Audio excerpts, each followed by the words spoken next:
పూరా local. Hi hello నమస్తే, welcome to పూరా లోకల్. ఛాంపియన్స్ ట్రోఫీ 2025 ఈసారి ఛాంపియన్స్ ట్రోఫీ పాకిస్తాన్ అలాగే దుబాయ్లో జరగనుంది.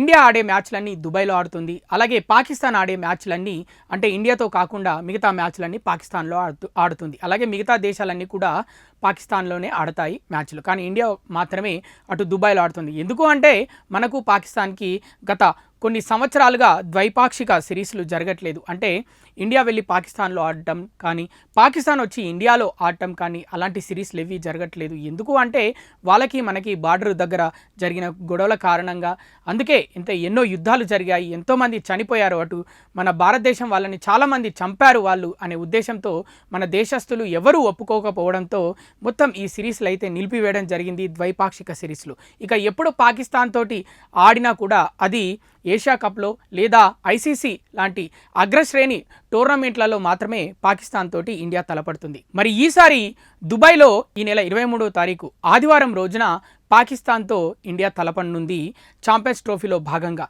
మరి ఈ మ్యాచ్కి అంత హైప్ ఇవ్వాల్సిన అవసరం లేదని భారత మాజీ క్రికెటర్ స్పిన్నర్ హర్భజన్ సింగ్ అయితే ఓపెన్గా చెప్పేశాడు. కారణం ఏంటంటే పాకిస్తాన్ ప్రస్తుతం ఫామ్లో లేదు, చాలా ఫేవలంగా ఆడుతుంది. పాకిస్తాన్ గురించి మాట్లాడుకుంటే మొదటగా గుర్తొచ్చే ప్లేయర్ వాళ్ళ స్టార్ ప్లేయర్ బాబర్ అజామ్ సగటు 31 మాత్రమే ఉంది.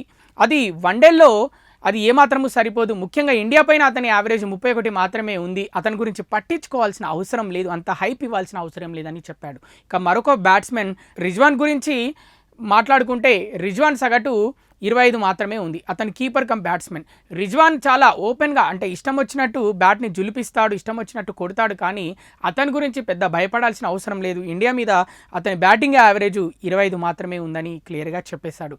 ఇక ఎవరి గురించి అయినా ఆలోచించాల్సి వస్తే అది ఒక్క బ్యాట్స్మెన్ గురించి, అతని పేరు Fakhar Zaman batting average India మీద 46 ఉంది. కాబట్టి ఫకర్ జమాన్ మ్యాచ్ని మలుపు తిప్పే అవకాశం ఉంది ఇండియా మీద అని మాత్రమే చెప్పాడు. కాబట్టి ఈ మ్యాచ్కి పెద్ద టెన్షన్ పడాల్సిన అవసరం లేదు. ఎందుకు అంటే ఇక ఇండియా రీసెంట్గా జరిగిన వన్డే సిరీస్లో ఇంగ్లాండ్ మీద 3 మ్యాచ్లు గెలిచి సిరీస్ని అయితే క్లీన్ స్వీప్ చేసింది.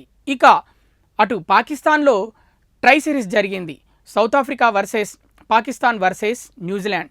ఈ ట్రై సిరీస్ అయితే న్యూజిలాండ్ అయితే గెలుచుకుంది. పాకిస్తాన్ సౌత్ ఆఫ్రికా చాలా ఫేవలంగా ఓడిపోయాయి. పాకిస్తాన్ కూడా ఫేవలంగా ఓడిపోవడంతో పాకిస్తాన్ గురించి పెద్దగా ఆలోచించాల్సిన అవసరం లేదని హర్భజన్ చాలా ఓపెన్గా చెప్పాడు. మరోవైపు పాకిస్తాన్ ప్రధానమంత్రి షెహబాజ్ షరీఫ్ చాలా క్లియర్గా పాకిస్తాన్ టీంకి అయితే సందేశాలు పంపడం జరిగింది. మీరు ఇండియా మీద ఖచ్చితంగా గెలవాలి, ఎందుకు అంటే ఇండియా మన దేశం వచ్చి ఛాంపియన్స్ ట్రోఫీ ఆడట్లేదు, కాబట్టి వాళ్ళ మీద గెలిచి మన సత్తా ఏంటో చూపించాలని షెహబాజ్ షరీఫ్ అయితే పాకిస్తాన్ ఆటగాళ్ళకైతే సందేశాలు పంపించాడంట. మరి పాకిస్తాన్ అయితే అంత సీరియస్గా తీసుకుంటుంది ఇండియాతో మ్యాచ్.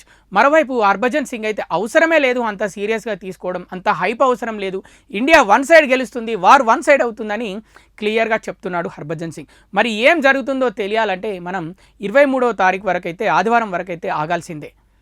ఇవి ఇప్పటివరకు ఉన్న అప్డేట్స్. మరిన్ని అప్డేట్స్ కోసం చూస్తూనే ఉండండి పూరా local, your choice for local voice.